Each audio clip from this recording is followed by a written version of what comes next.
ಭಗವದ್ಗೀತೆ ಅಧ್ಯಾಯ 1 ಕುರುಕ್ಷೇತ್ರ ರಣರಂಗದಲ್ಲಿ ಸೇವಾಲೋಕನ ಶ್ಲೋಕ 31-32. ಅರ್ಜುನ ಉವಾಚ. ಅರ್ಜುನನು ಶ್ರೀಕೃಷ್ಣನಿಗೆ ಹೇಳಿದಂತಹ ಮಾತುಗಳು.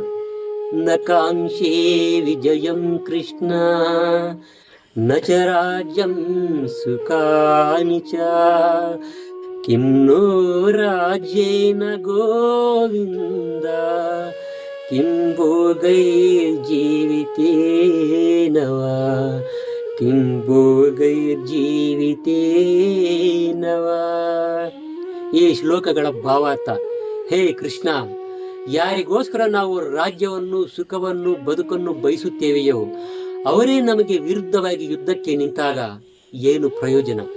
ಧೃತರಾಷ್ಟ್ರನ ಮಕ್ಕಳನ್ನು, ನಮ್ಮ ಸಂಬಂಧಿಕರನ್ನು, ಬಂಧುಗಳನ್ನು, ಹಿತೈಷಿಗಳನ್ನು, ಗುರುಗಳನ್ನು, ಪಿತಾಮಹರನ್ನು ಮತ್ತೆ ಅನೇಕ ಮಂದಿ ಸೈನಿಕರನ್ನು ಕೊಂದು ಅದರಿಂದ ಸಿಗುವಂತಹ ಜಯವಾಗಲಿ, ಸುಖವಾಗಲಿ, ರಾಜ್ಯ ಭೋಗವಾಗಲಿ ನನಗೆ ಬೇಕಾಗಿಲ್ಲ ಅಂತ ದುಃಖಿತನಾಗಿ ಅಸ್ತ್ರ ಶಸ್ತ್ರಾಸ್ತ್ರಗಳನ್ನು ಕೆಳಗಾಗುತ್ತಾನೆ.